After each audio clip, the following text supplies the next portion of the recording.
In the wake of the sack of Rome, there was a need to make sense of things. Why did such a great calamity strike the most powerful state in the world?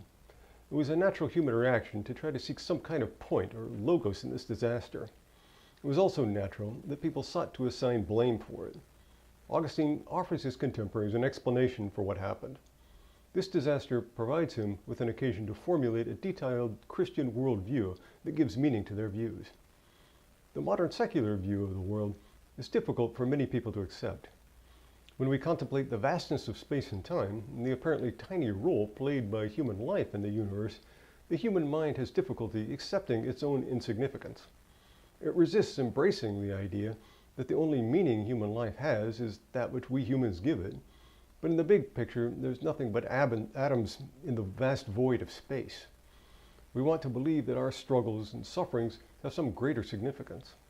This desire explains to some extent the continued appeal of not just Augustine, but different religious worldviews in our modern world.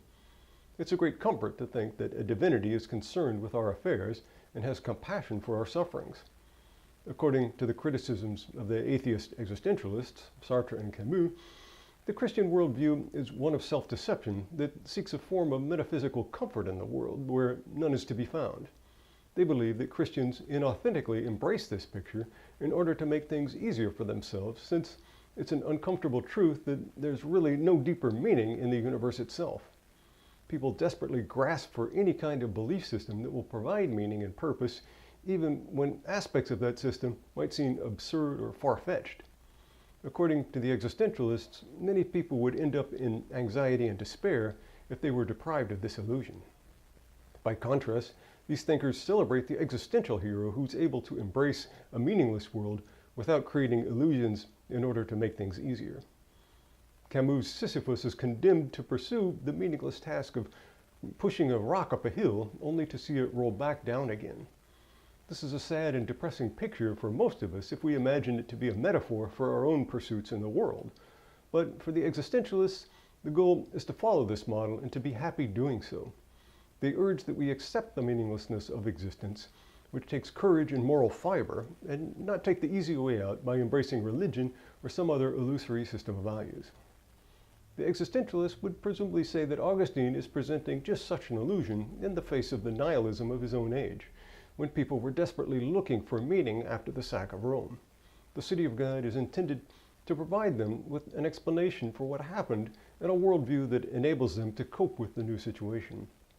But contrary to the existentialist critique, the Christian worldview is by no means an easy one to maintain, since an enormous burden of responsibility comes with it. The price for believing that God is watching us is the vexation we feel when we consider that we might not be able to live up to the divine moral standard. We're plagued with concerns about how we acted, what desires we had, how we treated others. For the existentialists, the doctrines such as the Last Judgment or the resurrection of the dead smack of myths or illusions intended to make things easier, but the uncertainty and vexation caused by the constant concern for one's own sinfulness would seem to deprive the Christian view of any metaphysical comfort. To be in a constant struggle with one's own sinful thoughts and desires is no easier than to be in a struggle with the meaningless world. Seen from a historical perspective, the development of inwardness that comes with Christianity now takes on revolutionary dimensions. With the concern about sinfulness, our inner life expands dramatically and becomes the battlefield for the real struggles, thus replacing the external ones. In antiquity, the celebrated heroes were figures such as Gilgamesh, Achilles, Odysseus, and Aeneas, who fought great battles, took perilous journeys, and accomplished great achievements in the world. Now, with the development of inwardness, this kind of thing looks hollow. The true struggle is not with the external world, but with one's own inwardness and subjectivity. Now new heroes appear, such as Dante, who recounts his own journey towards salvation in the form of an imagined journey through hell, purgatory, and heaven. But this external journey is only metaphorical and represents his own inward spiritual education and development. Similarly, in the Confessions, Augustine recounts the events of his life, which are in no way spectacular from an outward perspective. Judged by that standard, he leads a fairly uneventful life of a teacher of rhetoric. But the interesting and engaging part of the story is clearly his ongoing struggle with his own sinfulness. These are the battles that he fights throughout his life. Augustine along with other Christian saints, constitutes a new kind of hero.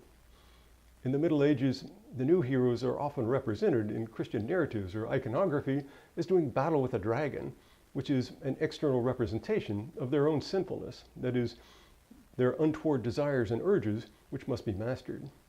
Here again, we see the battle with nature taken up again, this time in the form of a struggle with a part of oneself.